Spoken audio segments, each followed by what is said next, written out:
The broadcast.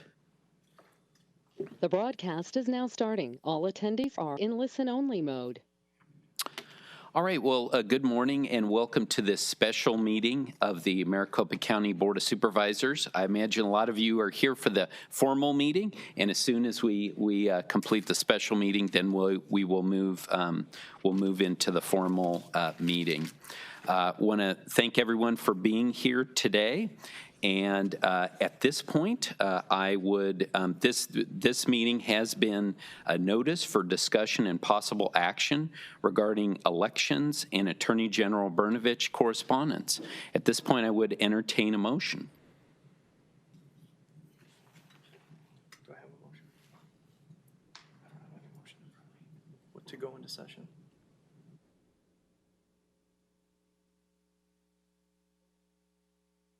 Mr. Chairman, thank you very much. I will make a motion to approve the letter and the correspondence that the board is willing to send to Attorney General Brnovich with the matter at hand.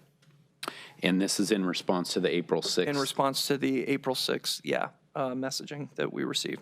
Thank you, Vice Chair Hickman. Do I have a second? I will second that motion. Thank you very much, Supervisor Sellers, for the second. We are pleased to have the Maricopa County Recorder, Stephen Richer, with us today.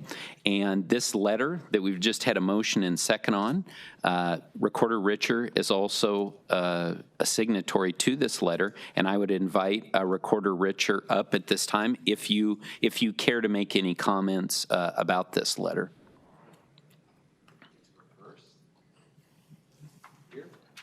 Yeah, up there is great. Thank you.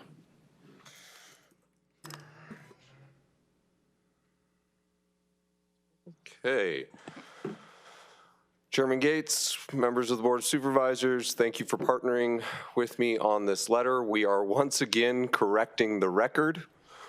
That was the title of our January 2022 report in response to the cyber ninjas.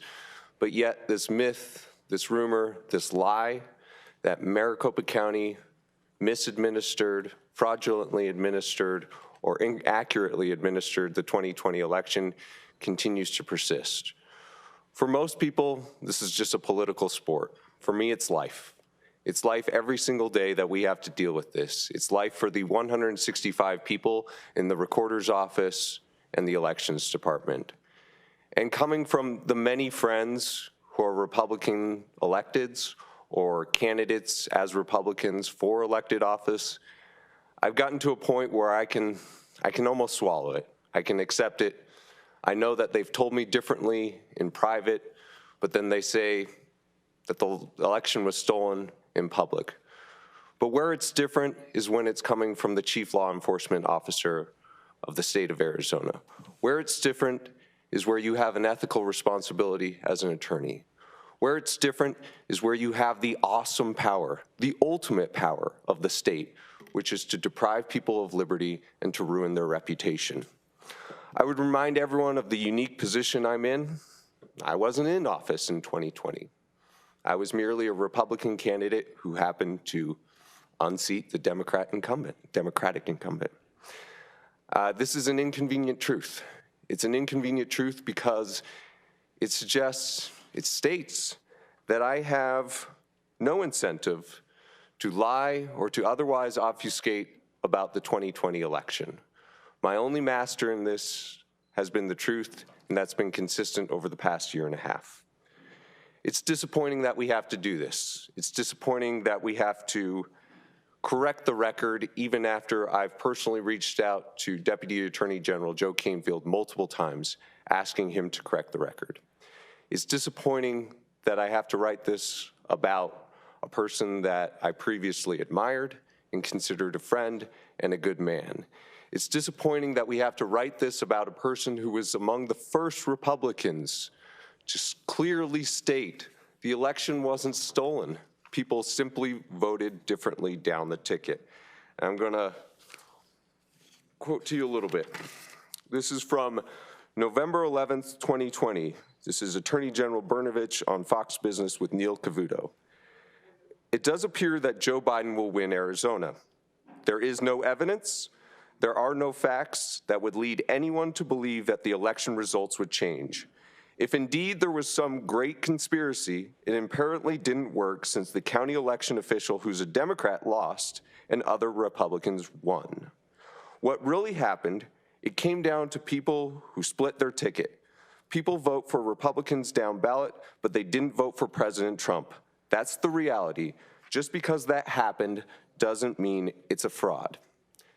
It's disappointing that we have to write this about an office that only launched one investigation in the aftermath of the 2020 election, and that was into Sharpies.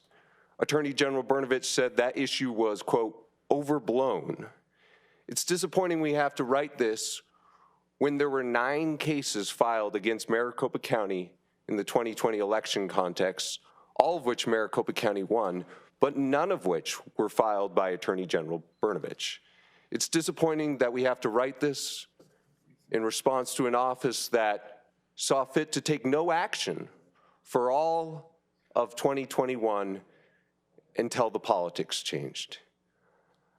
I have been so disappointed on so many levels with Republican electeds, Republican colleagues, Republican friends, but I have never been more disappointed than when somebody omits information, misstates information, and besmirches the good name of the hardworking people in my office and reopens vitriol, hate, and threats that they shouldn't have to deal with. And when you have the power of the state behind you, the power of law enforcement behind you, then that's a special kind of bad. So thank you very much. Thank you very much, Recorder Richer, and I just want to thank you personally for working with this board on a daily basis as we are focused, your team and our team are laser focused on the 2022 election. You and the co-directors of elections presented the elections plan for 2022 earlier this week. And it is sad that we're having to do this, but I thank you for doing this with us together to send this message as 5 Republicans and 1 Democrat that this is unacceptable. So with that, I would open it up to my colleagues for any comments. Mr. Chairman. Supervisor Sellers. Yeah, and I just want to reinforce the comments from the recorder, but add to that, we're now on the 3rd chairman dealing with the 2020 election, and how frustrating is that to all of us? You know, when I was chairman last year, I was not able to work on my own priorities because we kept having these demands and questions about the 2020 election that we have answered every single question that has been sent to us. And how many times has each one of us as chairman said that should end it? And it just keeps going on. So hopefully today we can finally say this should allow us to move on to the next election and have people recognize what a great job our election officials in Maricopa County have done. Thank you, Supervisor Sellers. Other comments? Mr. Chairman. Supervisor Galvin. Thank you. Good morning. It was an honor to sign this letter. It's been an honor to serve on this board with all of you, and it's an honor to serve with Mr. Richer. If anyone cares about election integrity, it's the 5 of us on this board and the Recorder Richer. False claims of election fraud undermine our faith in elections. It's not the allegations about finding fraud or finding cheating that creates the undermining of faith. It's that people who are lying and the people who are using their own political interest to advance these lies. And it's unfortunate that we have a rogue attorney general who has crossed the line and has come to the point where we have to issue this letter and write this letter where we lay out the chronology of the facts. You don't need to see a movie on YouTube. You don't need to follow random tweet threads. All you have to do is see what's been publicized by the Recorder's Office, by the Board of Supervisors. Voluminous reports that lay out how this election was conducted in 2020. There was a hearing here on Monday morning, an election report that was issued on how we're going to plan the 2022 election. I don't know if any of those people who are pushing election fraud lies were even watching or care to watch. And I don't think any of the people who are pushing what I would call these goofball YouTube movies are going to be reading any of these reports. The Attorney General initiated a criminal investigation looking for fraud, but he found none. But his report is filled with innuendo, misapprehensions of things that we do, and just outright falsehoods. We've asked him repeatedly to correct the record. And I also believe that every public official has an obligation to tell the truth. When I took this job, I promised everyone that I'm not going to tell people what they want to hear. I'm going to tell people what they need to hear or what they should hear. And unfortunately, I don't see that in many of our public officials here in Arizona. And so you also have an obligation as a lawyer. I've taken 2 oaths, one oath as an attorney and another oath for this office. I take both oaths very serious. And if you violate those oaths, you're either going to be in trouble with the people that hold power over your law license or the voters. You're going to have to be held accountable in some way, shape, or form. So I encourage everyone to read this letter, to see what was in it, to see the facts, to separate the stuff that is out there that is just poison, that is filling our county and our state and our country, and it's undermining the faith in our democracy. Thank you, Mr. Chairman. Thank you very much, Supervisor Galvin. Other comments? Supervisor Gallardo. Thank you, Mr. Chairman. And I do appreciate the letter that we have in front of us that we will be voting on in a few minutes, a couple minutes or so. But I do want to state one thing. I started my professional career right there in the elections department. 14 years with Maricopa County Elections Department. I got to know all the employees there. Many of the employees are still there as of today. These are hardworking men and women who really don't care who's Republican and Democrat or independent, liberal. They don't care. They have one job, and that is to make sure that every voter in the state of Arizona is able to exercise the most fundamental right they have, their right to vote. They're there to make sure that they have an election plan and election procedures and be able to conduct an election across Maricopa County. These are hardworking, extremely honest election workers, Maricopa County employees. And I know many of them very well still. They're my friends. They'll always be my friends. So when I see the attacks on our hardworking elections officials that have worked so hard, I know what it takes. I've been in that office for a whole year. They put their lives and their families, unfortunately, to the side, and they focus, working 18 hours a day, sometimes even more. I remember one day, many times, working 35, 36 hours straight, never going home. We would be working here in the county, and the employees were returning the next day, and you're still wearing the same clothes you wore the day before. That's the dedication of these hardworking elections officials. And it's not just a permanent elections official, it's all the volunteers, the many Republicans and Democrats and independents that volunteer to be part of our election system, that give just as much attention to detail. They put everything right in front of them to make sure the elections are conducted safe, accurate, and secure. My hat goes off to all of them. They have done a tremendous job, not only in 2020, but for many, many election years. And I would anticipate we'll have the same results, dedication coming from these hardworking elections officials in 2022. Mr. Chairman, I made it clear I was done with all the nonsense around 2020. And I was focused, moving on, I was going to be focused on 2022. How do we make sure we have an election that is planned out, that we take in the consideration of the new technology and the new procedures and some of the, maybe even some of the new changes in state law that the legislature has passed, and how do we make sure we continue to be what we have always considered just the best elections department in this country. And we have a team in place led by our county recorder and our elections director, I don't see him here, that are working real hard together to ensure that the 4th largest county in this country will conduct an election in 2022 that is safe, secure, and accurate. So let's go right to the heart of this letter. Attorney General Brnovich. And I'm going to be blunt here, Mr. Chairman. Attorney General Brnovich has taken the Andrew Thomas playbook and he has doubled down. He has showed no credibility, no ethics. He knows better. He knows the election was safe and secure. He signed off on the canvas of the election. He knows that the report is full of false statements. Yes, yet he wants to go on national television and back it up and even double down on some of the rhetoric and unfounded claims. He should be held accountable. He is an officer of the court.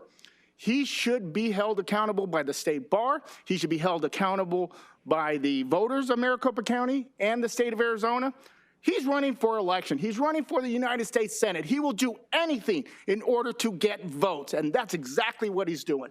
He is trying to please one segment of the voters in the state of Arizona by adding to the big lie, by adding to all the rhetoric and false statements and conspiracies, just to get elected.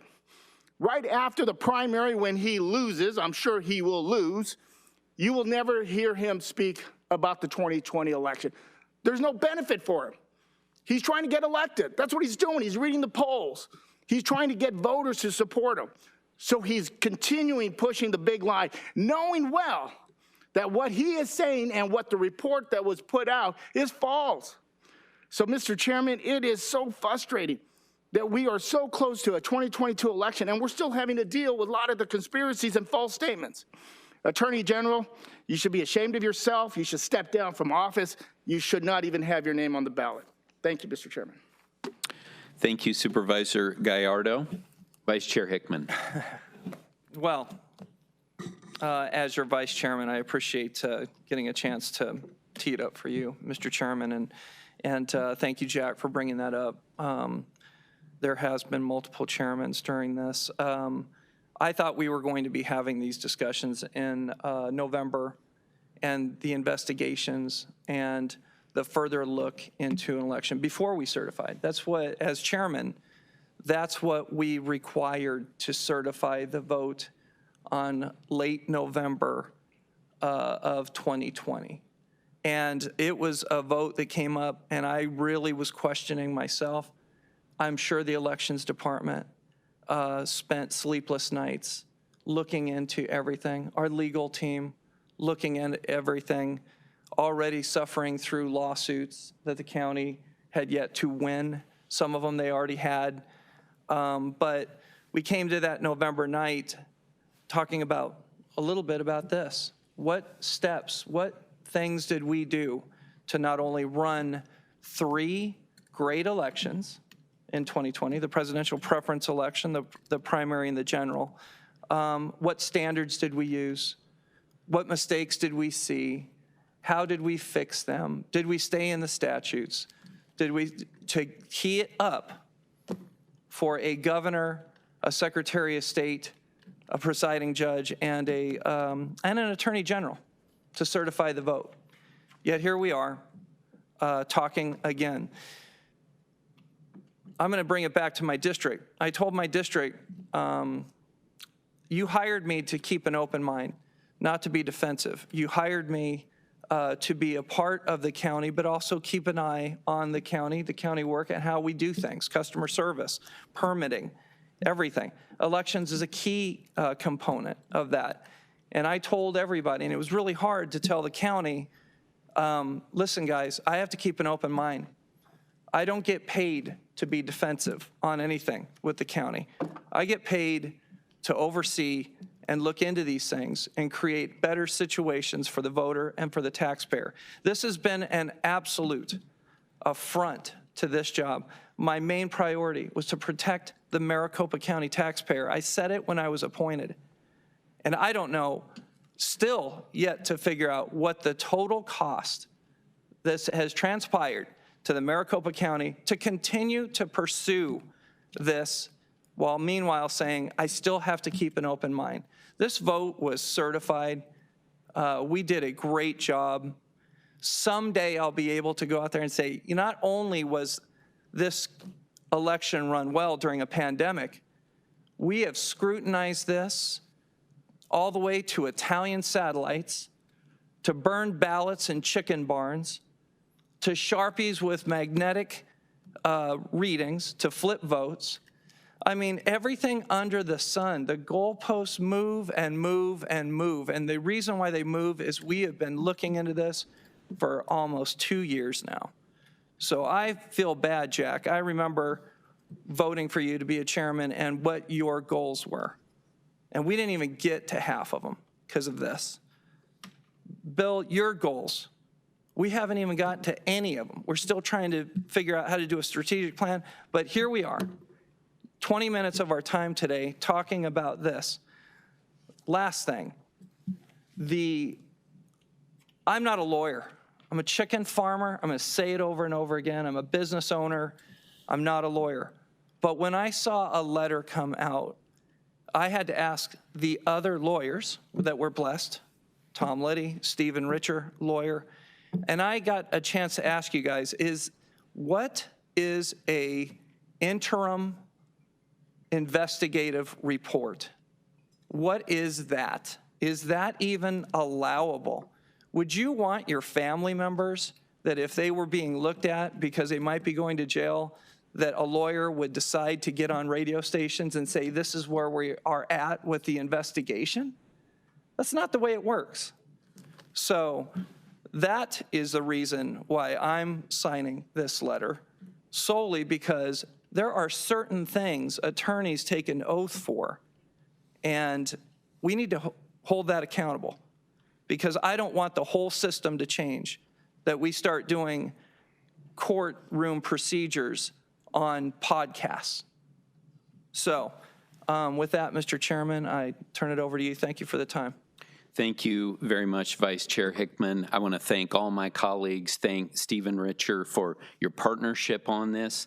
And I want people to recognize something. Again, we don't operate in a knee-jerk way here at Maricopa County. We've continued to have lies, conspiracy theories thrown at us now for nearly 2 years. But we examine it, we deliberate, we get the facts, and then we correct the record. And that's exactly what we're doing with this letter today. I encourage everyone to review this and learn the facts. And I have to say, for me, one of the most offensive things that Attorney General Mark Brnovich says in this letter is that Maricopa County, both the recorder and the elections department that reports to the Board of Supervisors, has not been cooperative in this investigation, has obstructed. That is completely false, and everyone can review the reality of it. And it's despicable that Mark Brnovich has made this allegation. He knows better, and so do the other lawyers in his office. As a lawyer, I'm offended by it. Like Tom Galvin, I took 2 oaths as well, as an attorney and as an elected official. I'm honored to represent District 3, and it's my job to tell the truth. And that's what we're doing here. And so I want to be very clear to the Attorney General. He is not going to campaign off the backs of the good employees of Maricopa County. We're not going to allow it. And I have to tell you, I'm very disappointed, just like my colleagues have said, that we're still having this discussion about 2020. We did approve the election plan for 2022. So I might push back a little bit on my vice chair. We are moving forward. We are moving forward, but this isn't a distraction. We're ready to go for that 2022 election. And I just want to say something now to the Republicans who are listening. We used to be the party of facts. We used to be the party of the rule of law. What happened? What happened, Mr. Brnovich? Again, I'm going to say, as I've said before, the 2020 election is over. And with that, we have a motion and a second. Any further discussion? All in favor, please say aye. Aye. Aye. All opposed? Motion passes.